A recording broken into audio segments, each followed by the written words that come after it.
Please do subscribe and hit the bell icon. Once you've gotten used to a ketogenic diet, you're going to want to push your results to the next level. So if you've got your grocery list and your meal planning under control, then it's time to start thinking about intermittent fasting. And okay, before you press pause at the dreaded fasting word, hear me out. Intermittent fasting, also known as IF, is one of today's hottest topics in the diet and wellness communities. And for good reason. If you do it correctly, IF can be an insanely powerful tool for accelerating fat loss and breaking through frustrating weight loss plateaus. Now, it's not essential that you commit to IF while on keto. If the idea of it makes you want to throw your keto diet out the window, then it isn't for you. But if you're up for another adjustment with the potential to ramp up your weight loss and turn you into a fat burning machine, then keep watching. IF basically boils down to two terms: feeding and fasting. You're in a feeding state when you're eating, and all the times in between you're fasting. Easy, right? Okay, so here's the deal. There's several different methods for fasting, and you get to choose which one works best for your lifestyle. Most people find that at least one of the following is compatible with their life and fits well into their daily routine. Option 1, skip meals that prolong the time your body's in a fasting state. Most people choose to skip breakfast or lunch. Option 2, rely on the eating windows method.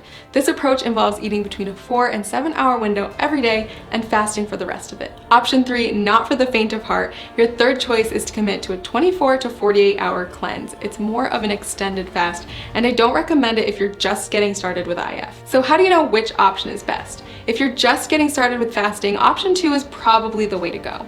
We found that restricting yourself to specific eating windows tends to work well for new fasters. For example, tons of people have tremendous success only eating between 5 and 11 p.m. And don't forget that the time you spend asleep will account for a chunk of that time. Let's take a closer look at how it works. Say you finish eating at 6 p.m. and start eating again at noon the next day. That means you fasted for 18 hours and eaten for 6. In other words, you've achieved an 18-6 window. If you finish eating as early as 5 p.m. and don't eat again until noon the next day, then you've fasted for 19 hours and eaten for 5, or you've achieved a 19-5 window. You don't have to adhere to IF every day. You can try it out once a week at first, listen to your body, and then add in more IF days over time. So why does IF work anyway? The first and simplest reason is that our bodies can only take in so much food at a time.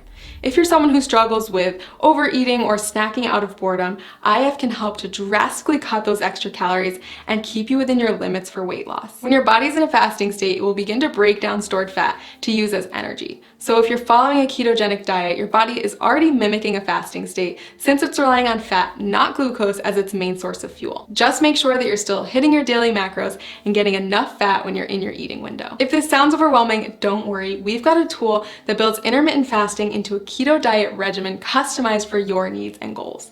Click the link below this video to discover your personalized plan. And keep in mind that the benefits of IF go far beyond weight loss. After all, there's a reason why every wellness community is talking about it, and why thousands of today's top performers have made it a part of their daily routine.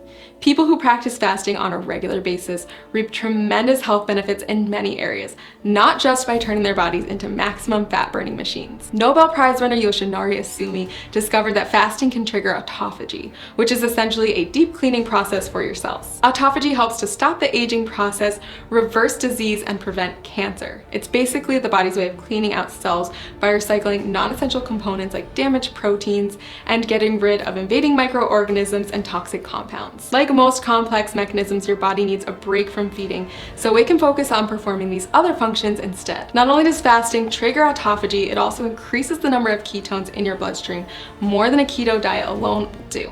When you start practicing IF, you may find yourself more focused than usual. That's because your body is running on ultra premium fuel. If you're on keto, you may have already experienced this heightened mental clarity. So consider adding IF to your routine, a way to get more bang for your buck, so to speak. Lots of people ask me if they can do IF if they're avid exercisers. If that's you, don't worry. Countless studies have shown that intermittent fasting is compatible with fitness routines and can even result in higher metabolic adaptations, improved muscle synthesis, and even better response to post-workout meals. So is IF right for you? If you're not afraid to change it up, burn more fat, focus better, and improve overall health, then I say give it a try. I've honestly never seen as much success as I do with people who combine a ketogenic diet with an IF lifestyle. It's truly the holy grail of weight loss and optimum health. Click the link below this video to create your own customized keto diet plan where you can easily add intermittent fasting into your daily routine.